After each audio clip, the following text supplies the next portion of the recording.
দেখুন আইসক্রিমটা কত সুন্দর লাগছে। এই যে নমস্কার বন্ধুরা, সুমিত্রা কিচেন অ্যান্ড ব্লগে সবাইকে স্বাগত জানিয়ে আজ আমি আপনাদের সঙ্গে শেয়ার করব বেলের আইসক্রিম। আপনারা আগের ভিডিওতে তো দেখেছেন যে পুরনো ঘরে গিয়েছিলাম, সেখান থেকে অনেকগুলো বেল নিয়ে এসেছি। তো ওই বেল থেকে আমি বেলের আইসক্রিমটা বানিয়ে আপনাদের সঙ্গে শেয়ার করব। তো আপনারা সঙ্গে থাকুন, পুরো ভিডিওটা প্রথম থেকে শেষ পর্যন্ত দেখতে থাকুন। আশা করি আপনাদের খুবই ভালো লাগবে। তো চলুন এবার শুরু করি। দেখুন বন্ধুরা, এই বেলটারই আমি আইসক্রিম বানিয়ে দেখাবো। তো এখন ফাটিয়ে নেই।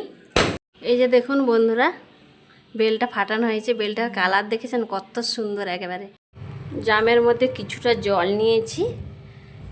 এই যে ফাটিয়ে রাখা বেলটা নিয়ে নিলাম, চামচ দিয়ে এইভাবে চেঁচে কিন্তু আমি এই গামলার মধ্যে দিয়ে দেব।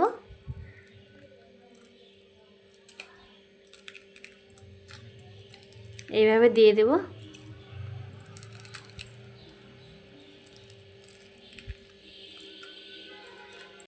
এই গরমের সময় কিন্তু বাজারে বা যাদের বাড়িতে বেল গাছ আছে প্রচুর বেল পাওয়া যায়। বেল কিন্তু আমাদের শরীরের পক্ষে খুবই উপকারী। তো আজকে আমি আপনাদের আইসক্রিম বানিয়ে দেখাবো। বেলের শরবত করে খাবেন, খুবই ভালো লাগে। বেলের পুরো কাঁধটা আমি বের করে নিয়েছি। এখন হাত দিয়ে এইভাবে চটকে নেব। ভালো করে আমি হাত দিয়ে চটকে নিয়েছি। আর একটা পাত্র নিয়েছি, আর এই যে একটা ছাঁকনি নিয়েছি, ছেঁকে নেব ছাঁকনিতে।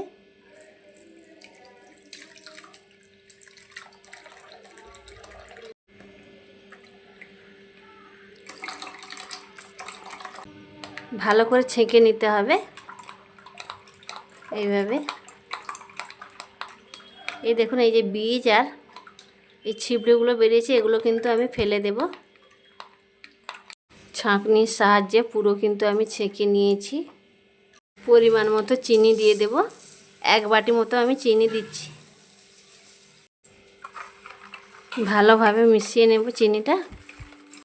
যে সকল বন্ধুরা চ্যানেলটিকে সাবস্ক্রাইব করে পাশে রয়েছেন তাদের অসংখ্য অসংখ্য ধন্যবাদ জানাই।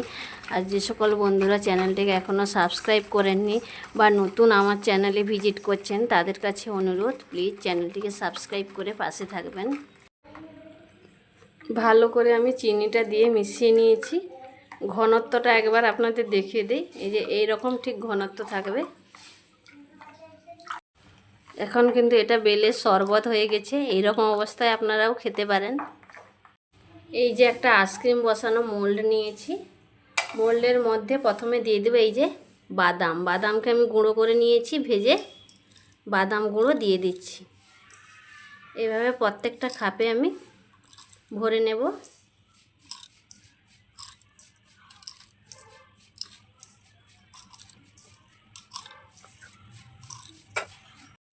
বাদাম গুঁড়োটা দিলে আইসক্রিমটা খেতে খুবই ভালো লাগবে।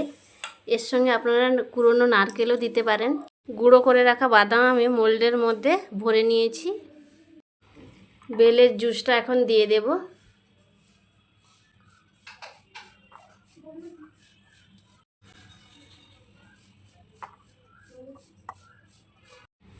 এইভাবে আমি মোল্ডের মধ্যে ভরে নিয়ে ফিরে আসছি। মোল্ডের মধ্যে আমি বেলের জুস ভরে নিয়েছি। এখন উপর থেকে এই যে খাপটা লাগিয়ে নেব।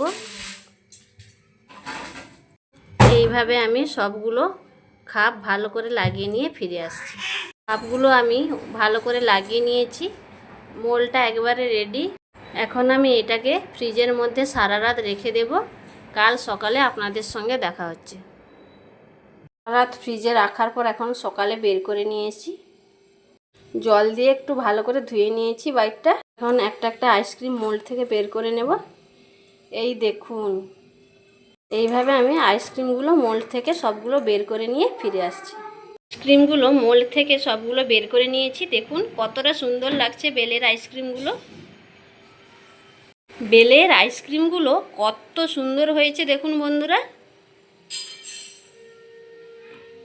বেলের আইসক্রিমের রেসিপি যদি আপনাদের ভালো লেগে থাকে, লাইক, কমেন্ট, শেয়ার, সাবস্ক্রাইব করে পাশে থাকবেন। আমার প্রত্যেকটা রেসিপি বন্ধুদের মধ্যে বেশি বেশি করে শেয়ার করবেন। নিত্য নতুন রেসিপি পেতে অবশ্যই চ্যানেলটিকে সাবস্ক্রাইব করে পাশে থাকবেন। অন্যদিন অন্য কোনো রেসিপি নিয়ে আবারও হাজির হব। সবাই সুস্থ থাকুন, ভালো থাকুন।